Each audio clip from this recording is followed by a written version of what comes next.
Ecuador vive una ola de violencia sin precedentes. A las revueltas en las cárceles, el auge de la delincuencia común y del narcotráfico, ahora se suman los asesinatos de líderes políticos en el país.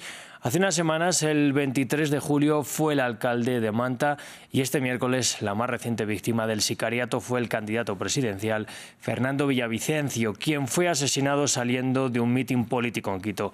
Para analizar este contexto en el país suramericano contamos con nuestra invitada del DINA, Carolina Andrade. Quería preguntarle a la secretaria de Seguridad de Quito si esta es quizás la pregunta que más resuena por estas horas en el país, si Ecuador se salió de control. Muy buenos días, Rodrigo. Un saludo a todos y a todas que nos están escuchando.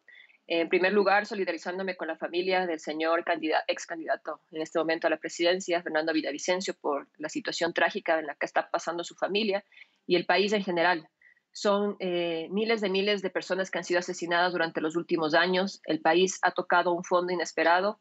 No hay capacidad de respuesta por parte del Estado, no hay liderazgo, no existe un rumbo, no existe quien oriente las decisiones en el país. Seguimos siendo reactivos. Han habido muchos puntos de quiebre, pero a pesar de eso no ha habido un cambio de rumbo, no ha habido un cambio de prioridades presupuestarias, no ha habido inversión en seguridad. Estamos a la deriva como país y lamentablemente en este contexto lo único que nos queda son las próximas elecciones para realmente poder tener a nuevas personas que dirijan este país y tomen realmente las decisiones que hay que tomar. Señora Andrade, habla usted de que no ha habido un cambio de rumbo sobre la mala situación del país, pero ¿cómo se ha llegado hasta este punto? Pues lamentablemente no han querido ver todo lo que ha pasado. Ha sido un proceso de negación permanente por parte de las autoridades, principalmente empezando por lo más crítico e importante, que es la penetración del crimen organizado en diferentes espacios de poder. Hemos visto denuncias de infiltración en fuerza pública, tanto en Fuerzas Armadas como Policía Nacional. No se ha tomado ningún tipo de acción al respecto por parte del poder político, no se ha decidido nada. Se ha visto también denuncias a partir del círculo presidencial, posiblemente relacionado con otras organizaciones criminales. Tampoco ha habido nada por parte del sistema de justicia, por parte del sistema judicial. Los ciudadanos nos sentimos en indefensión, no se garantiza el derecho de participación política en el Ecuador. En este momento, ser un actor político es un peligro. Y eso se suma a las más de 10.000 personas que han perdido la vida durante los últimos años como objeto de los homicidios, de los asesinatos. Para este año, Ecuador puede ser que llegue a ser el país más violento de toda América Latina, sobrepasando incluso a Venezuela, que tiene una situación mucho más crítica en otros elementos, pero en ese escenario Ecuador podría encontrarse en ese espacio y no han hecho nada, o sea, no han tomado las acciones, no han fortalecido las instituciones, no han colocado los recursos para poder generar inversión. Hasta ahora la policía está esperando que puedan dotarles de algo básico como unos chalecos antibalas, de que les puedan dotar de armas letales, de que puedan reemplazarle los uniformes, de que puedan tener vehículos dignos donde puedan movilizarse. Es una total indiferencia por parte del poder político, incluso una sospechosa complicidad al no tomar las decisiones y no generar los procesos adecuados para que esta inversión llegue. Y viendo los datos, Rodrigo, el año pasado el plan anual de inversiones de todo el sector seguridad eran 200 billones, solamente se ejecutó el 30%, es decir, el resto del presupuesto no se ejecutó, no hay interés. Cuando vemos específicamente el Ministerio del Interior, que corresponde a la Policía Nacional, el presupuesto no fue ejecutado, la ejecución es 0%, durante este año la ejecución es de 0.08%. Se burlan en la cara de los ciudadanos, no tienen capacidad de gestión de la administración pública. Mientras tanto, compite el Estado débil, desmantelado, sin capacidad, sin investigación, sin tecnología para investigación criminal, sin tecnología para inteligencia, compite ante economías criminales que sabemos que son 5.400 millones de dólares lo que manejan anualmente y de lo cual cerca de 2.100 millones se lavan en la economía ecuatoriana. Entonces, ese es el nivel de desventaja que se tiene en este momento y como mencioné al inicio, no hay liderazgo, no hay capacidad de decisión y creo que en este contexto lo único que nos queda a los ecuatorianos es que haya un cambio de rumbo a nivel político y que realmente se tomen las decisiones, que venga alguien que realmente quiera tomar Sí. el toro por los cuernos y que pueda realmente plantear las reformas tanto en la fuerza pública como en el sistema de justicia, porque si no estamos condenados a un Estado fallido. Cuando usted habla de dejación de funciones de la política, del poder político, ¿se está refiriendo solamente al gobierno? Entiendo que se refiere en buena parte al gobierno, pero esto es un problema que va más allá del principal poder del Estado. También hay otras instituciones que deberían o podrían haber hecho más. Efectivamente, igual hemos visto niveles de penetración del crimen organizado en el sistema de justicia, en el sistema judicial.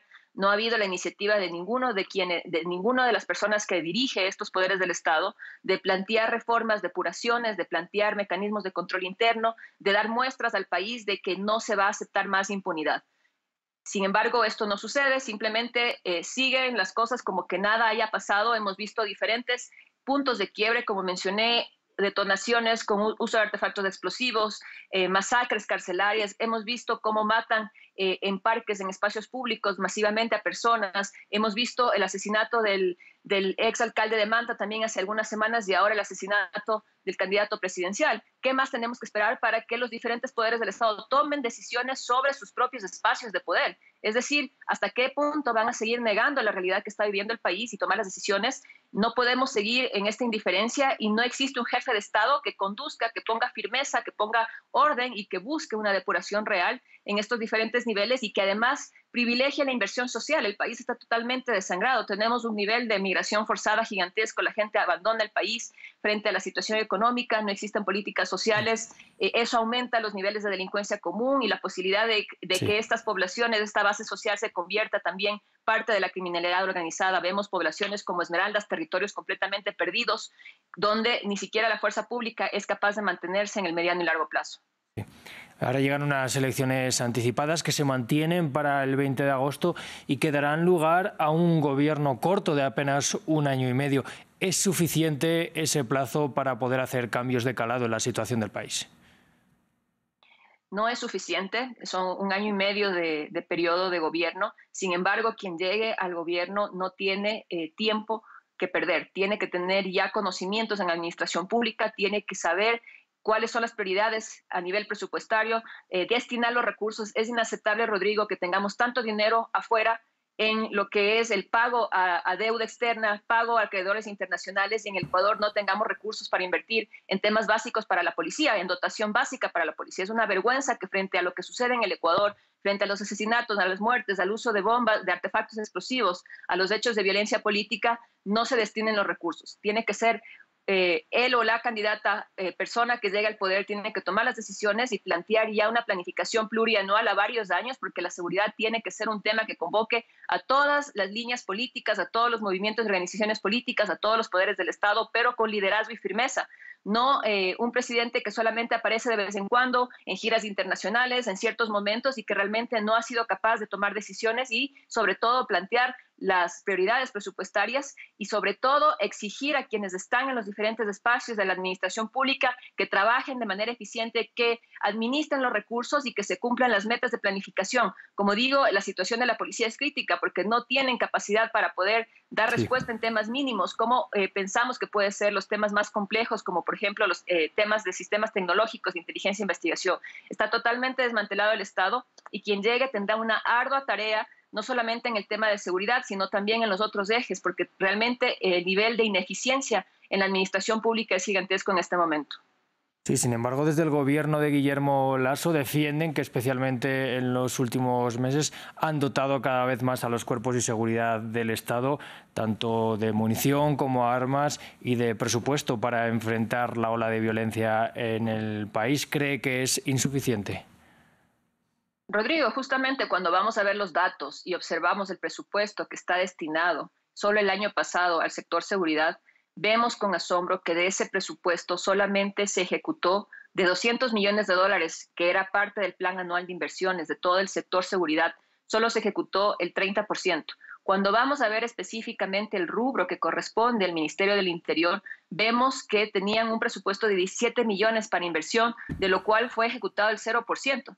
Pasa lo mismo en el organismo que está a cargo de la gestión de las prisiones, de las cárceles. Tiene un presupuesto de 30 millones de inversión de su plan anual de inversión y solamente ejecutó el 21.8%, es decir, 6.5 millones. ¿Me pueden decir ¿Qué se logra con 6.5 millones de dólares para invertir en las prisiones? Es por eso es que hasta ahora no se ha logrado recuperar el control de las prisiones en el Ecuador. Hace algunas semanas vimos ruedas de prensa por parte de las organizaciones criminales desde la prisión, llamando a un supuesto proceso de paz, de pacificación, de entrega de armas, rodeado incluso por miembros de la policía. Es decir, se burlan en la cara de los ecuatorianos. Nosotros sentimos temor de hablar, de mencionar estos temas, pero no podemos callar frente a la indiferencia que existe por parte de las élites políticas, económicas, que no han tomado decisiones en este momento, y que creo que lo que nos debe convocar es a una unidad entre todos los sectores económicos, sociales, políticos, planteándonos un solo objetivo, que es poder recuperar la seguridad de nuestro país, porque estamos camino hacia un Estado fallido.